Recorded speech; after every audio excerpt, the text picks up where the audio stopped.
Lectura del Santo Evangelio según San Lucas. Aquel mismo día, el primero de la semana, dos de los discípulos de Jesús iban caminando a una aldea llamada Emaús, distante de Jerusalén unos 60 estadios.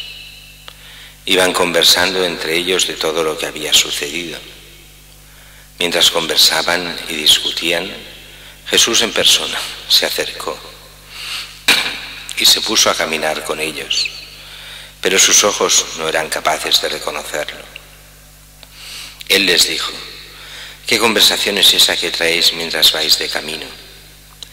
Ellos se detuvieron con aire entristecido, y uno de ellos, que se llamaba Cleofás, le respondió: ¿eres tú el único forastero en Jerusalén que no sabe lo que ha pasado allí estos días? Él les dijo: ¿qué? Ellos le contestaron: lo de Jesús el Nazareno, que fue un hombre poderoso en obras y palabras, ante Dios y ante todo el pueblo. Cómo lo entregaron los sumos sacerdotes y nuestros jefes para que lo condenaran a muerte, y lo crucificaron.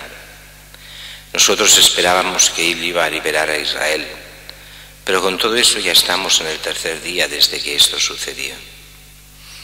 Es verdad que algunas mujeres de nuestro grupo nos han sobresaltado, pues habiendo ido muy de mañana al sepulcro y no habiendo encontrado su cuerpo, vinieron diciendo que incluso habían visto una aparición de ángeles que dicen que está vivo.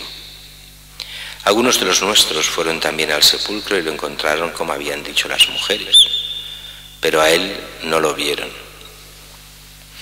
Entonces él les dijo: qué necios y torpes sois para creer lo que dijeron los profetas. ¿No era necesario que el Mesías padeciera esto y entrara así en su gloria?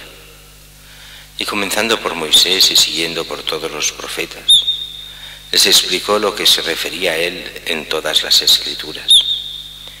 Llegaron cerca de la aldea donde iban y él simuló que iba a seguir caminando, pero ellos lo apremiaron diciendo: quédate con nosotros, porque atardece y el día va de caída. Y entró para quedarse con ellos. Sentado a la mesa con ellos, tomó el pan, pronunció la bendición, lo partió y se lo iba dando. A ellos se les abrieron los ojos y lo reconocieron, pero él desapareció de su vista. Y se dijeron el uno al otro: ¿no ardía nuestro corazón mientras nos hablaba por el camino y nos explicaba las Escrituras? Y levantándose en aquel momento se volvieron a Jerusalén, donde encontraron reunidos a los 11 con sus compañeros, que estaban diciendo: era verdad, ha resucitado el Señor, se ha aparecido a Simón. Y ellos contaron lo que les había pasado por el camino y cómo lo habían reconocido al partir el pan. Palabra del Señor. Gloria a ti. Continuamos en la octava de Pascua, donde vamos viendo en la primera lectura siempre estos hechos de los apóstoles, y en el Evangelio apariciones de Jesús. Y en la primera, en los hechos de los apóstoles, vemos este milagro que servirá como introducción, lo veremos a partir de mañana, como introducción a lo que será la segunda gran predicación de Pedro, con nuevos bautizos, y donde ya quedará realmente fijada la Iglesia en Jerusalén, y a partir de aquí empezarán ya las primeras persecuciones. Y es que Pedro y Juan suben al templo y ven este lisiado de nacimiento, este paralítico que no puede caminar, que va pidiendo limosna. Recordemos que es esa época donde no existía la seguridad social, donde no habían ayudas sociales, por lo cual lo único que quedaba a los que eran lisiados, a los que estaban paralíticos, ciegos, solo les quedaba una cosa, que era pedir limosna y basta. Hoy sabemos que al menos aquí en Barcelona, pues la mayoría, no todos, pero una parte considerable de los que piden, se ha transformado muchas veces en una profesión reciben otros tipos de ayudas, pero su profesión se ha convertido en esto, son profesionales del pedir. No todos, porque alguno habrá que lo necesita, pero en muchos casos es así. El caso es que este hombre pide limosna, ve a Pedro y Juan, les pide limosna, ¿y qué es lo que hacen ellos? Pues no tengo ni oro ni plata, así que lo que te doy, lo que tengo te lo doy, en nombre de Jesucristo. Levántate, en nombre de Jesucristo, Nazareno, levántate y anda. Fijaros que aquí hay una continuidad con Jesús y a la vez una discontinuidad. ¿Cuál es la continuidad? Jesús que curaba a los enfermos, esta iglesia naciente para demostrar que realmente es Cristo mismo, la iglesia, cura a este lisiado, a este paralítico. Pero no lo hace como hace Jesús en nombre propio, no lo cura en nombre, por decirlo así, de los apóstoles, de la iglesia, en nombre de Cristo, porque en la iglesia continúa siendo Cristo el que actúa, y así en nombre de Cristo a ti te lo digo, levántate y anda. Se levanta, pone a caminar, a brincar, a dar gracias a Dios, entran en el templo a rezar, y a partir de aquí lo veremos mañana, cuando la gente se entera, empieza a acudir en masa y vendrá ese gran discurso de Pedro que llevará a la conversión de tantos y a afianzar la iglesia. Mientras que en la segunda lectura, el Evangelio, es este Evangelio conocidísimo de los discípulos de Emaús. Es curioso cómo estos dos personajes, justo cuando ya les anuncian que Jesús ha resucitado, que lo han visto las mujeres, que no se fían.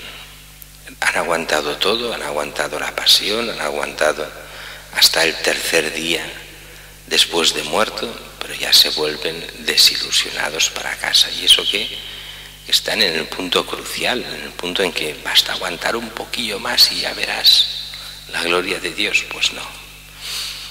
Y yéndose a casa, pues reciben a este otro peregrino que va con ellos. Jesús que no se deja reconocer, representa a Jesús a todos los cristianos. No se ve a Jesús muchas veces en los cristianos, pero en los cristianos que viven en gracia de Dios está Jesús presente. Y Jesús que habla, y habla para la conversión de tantos, aunque muchos no quieran verlo. Y estos discípulos se quejan, no sabes tú lo que ha pasado, esto de Jesús en Nazaret, que teníamos esperanzas en él, pero lo mataron, lo cogieron, lo mataron. Es el tercer día, sí, hay mujeres que dicen que ha resucitado, pero han ido los nuestros, no lo han visto.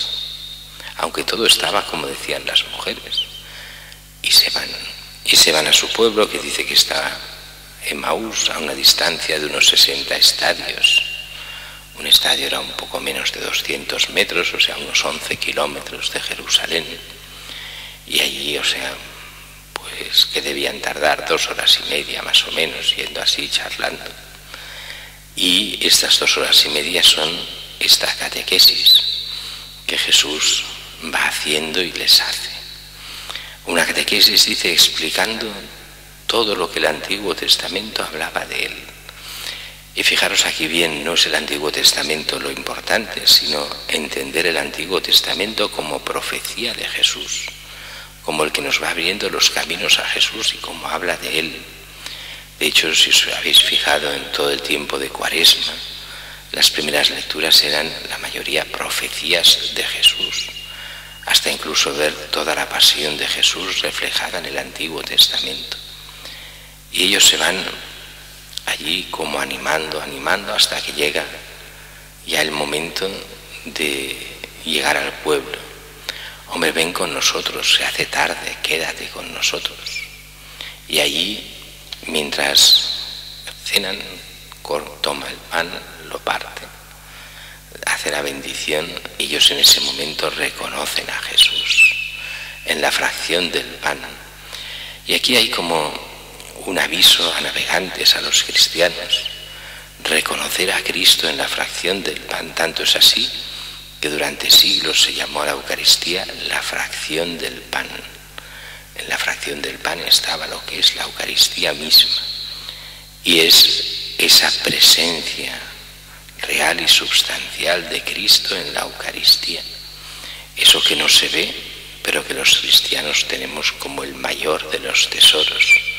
Cristo Eucaristía, Cristo que se nos hace presente todos los días hasta el fin del mundo.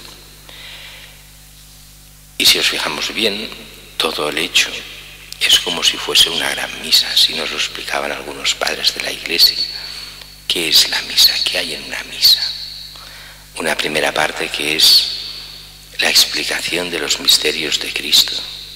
Y esta es la explicación que Jesús mismo les hace a los discípulos de Emaús. Y después compartir el pan, que es la primera parte, Cristo, palabra de Dios. La segunda, Cristo, Eucaristía. Toda la misa el centro está en Cristo, que se nos da con su palabra y con el sacramento de la Eucaristía, con el pan eucarístico, Cristo que se hace pan, o mejor dicho, el pan que se nos hace Cristo, para estar entre nosotros. De alguna forma, los mismos padres de la Iglesia insistían: las homilías es explicación de Cristo, no es una historieta, han de ser largas. Y decían, al menos una hora, una homilía, y así lo hacían los padres de la Iglesia. Ahora se nos dice, no paséis de 7 minutos. Quien pasa de 7 minutos, casi pecado mortal. Y decimos, pues ni una cosa, bueno, la otra sí. Cristo se lo merece todo. Cristo merece que lo escuchemos, que lo adoremos, que lo estudiemos. Y cuando las homilías son tan cortas, se pide a los cristianos: estudiad la Biblia, estudiad la palabra de Dios, que hayan catequesis sobre la palabra de Dios, porque allí se nos muestra a Jesús, el auténtico, el vivo, el que nos da a cada uno vida eterna.